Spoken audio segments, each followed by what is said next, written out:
Welcome to the dark. I collect stories people don't want to tell. Some are real. Some should have stayed hidden.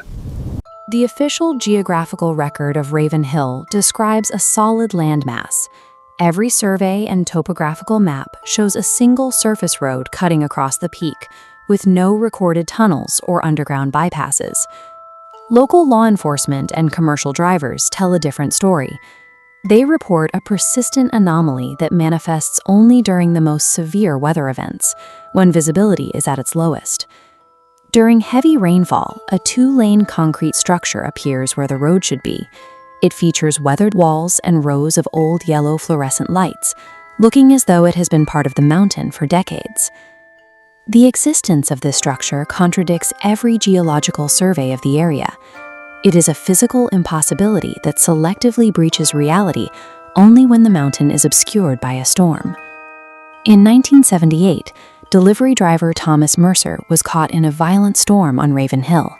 Seeing a tunnel entrance he didn't recognize, he drove inside to escape the rain.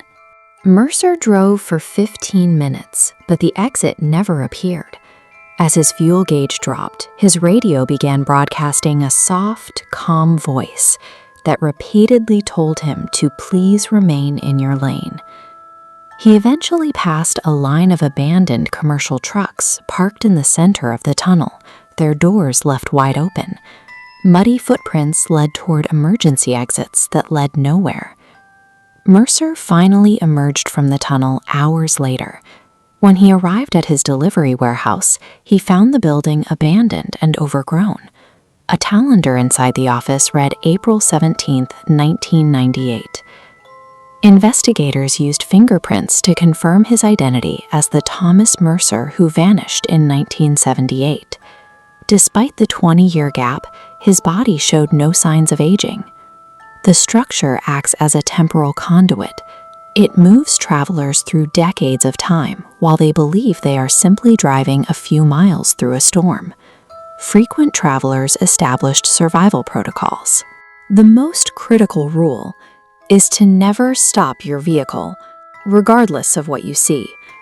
Officer Rachel Collins violated this rule during a thunderstorm in 2024. Her dashcam recorded her stopping to help a young girl standing barefoot in the tunnel, holding a red umbrella. When Collins asked if the girl was okay, the child asked what year it was. Upon hearing 2024, the girl whispered that the officer was too early and stepped back into the darkness. Collins' patrol car was found 3 months later.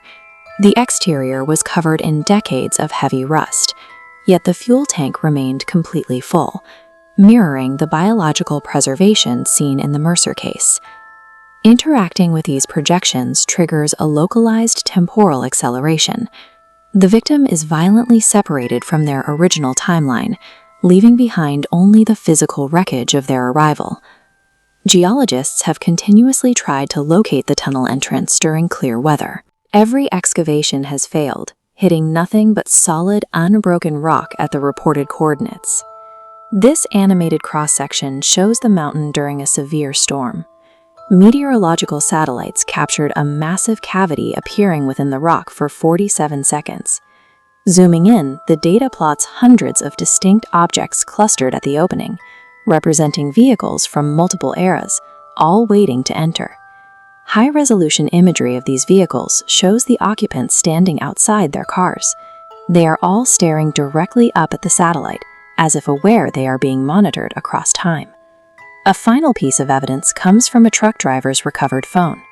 During the storm, his GPS displayed a single route leading to a destination labeled Return Point. The Raven Hill anomaly functions as a collection point for those caught in its path. It is a gateway that permanently shifts a traveler's position in history, leaving them stranded in a time that is no longer their own.